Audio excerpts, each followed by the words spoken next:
Afinal de contas, a grande dificuldade desse fenômeno é que não existe uma verdade objetiva segundo a qual a gente consiga pegar um post, outro post e dizer isso aqui, todo mundo concorda que é fake news e esse outro todo mundo concorda que não é.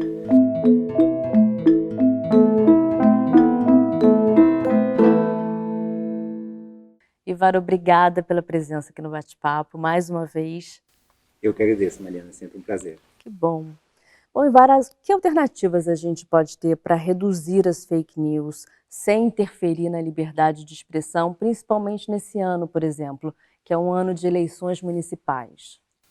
Uma das alternativas talvez mais promissoras e menos exploradas, não só no Brasil, mas como em outros países, é a de que os próprios usuários de redes sociais recebam mais poder, digamos assim, para indicar, monitorar e denunciar postagens, fotos e outras manifestações que podem potencialmente configurar fake news, para que isso seja avaliado por algum tipo de instância superior. E talvez que os usuárias tenham também uma participação nas decisões sobre o que é ou não fake news. Afinal de contas, a grande dificuldade desse fenômeno é que não existe uma verdade objetiva segundo a qual a gente consiga pegar um post, outro post e dizer isso aqui, todo mundo concorda que é fake news e esse outro todo mundo concorda que não é. O problema é que as pessoas discordam e não existe verdade real. Então, seria especialmente útil e muito mais democrático que, ao invés de concentrar as decisões sobre o que é um post que é aceito, o que é um post que é considerado não aceito, ilegítimo ou até ilegal, por configurar fake news, que ao invés de concentrar essas decisões, que a gente abrisse um pouco mais e deixasse que mais pessoas da população contribuíssem para essas decisões. Perfeito.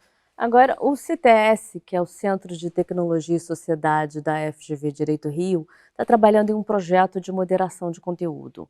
Foram realizadas dezenas de entrevistas com membros do Judiciário, do Executivo, do Legislativo, empresas, imprensa.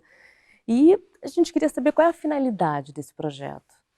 O nosso objetivo nesse projeto de pesquisa é coletar as impressões individuais dessas pessoas em diferentes instituições, todas elas com algum papel e alguma responsabilidade nessa difícil tarefa de determinar o que pode ou não ser dito na internet, conversar com essas pessoas e coletar essas opiniões, impressões sobre qual é o papel da sua própria instituição.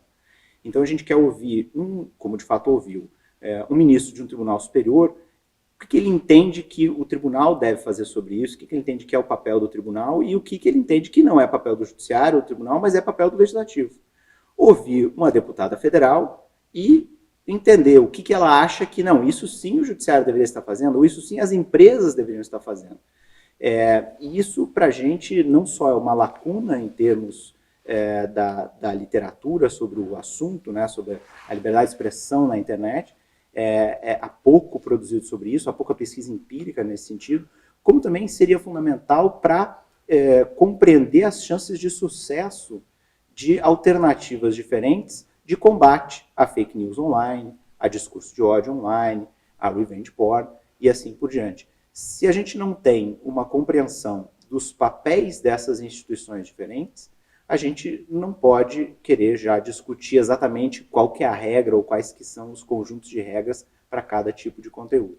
No que avançamos desde as últimas eleições na proteção de dados para restringir as fake news? Desde as últimas eleições, acredito que talvez o principal avanço no Brasil tenha sido em conscientização.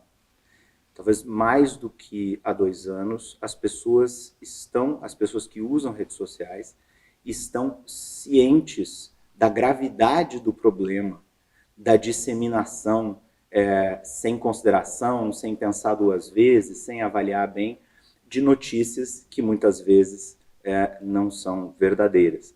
Então, o simples fato de a população hoje já ter uma noção melhor da gravidade do problema, para mim, já é um avanço.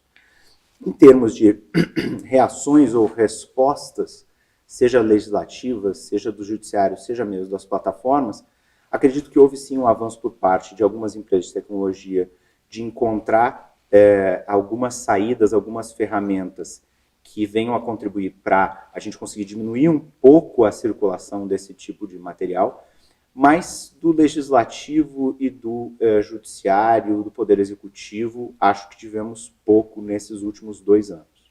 Em agosto entra em vigor a Lei de Proteção de Dados Pessoais. No que ela deve impactar na restrição das fake news? Nós sabemos que um dos elementos desse fenômeno das fake news é justamente que organizações, inclusive com fins lucrativos, sejam elas clandestinas ou não, utilizam grandes bases de dados para direcionar e para melhor disseminar conteúdos que a maioria das pessoas entende que constitui fake news. Então, na medida em que nós tenhamos proteções mais adequadas e um pouco mais rígidas do acesso, da disseminação, do armazenamento, do processamento e do compartilhamento de dados pessoais, nós podemos imaginar que talvez isso reduza um pouco a capacidade dessas instituições de disseminar isso de maneira quase individualizada. Ótimo, então, Ivar. Muito obrigada pela sua presença aqui no bate-papo. Muito obrigado.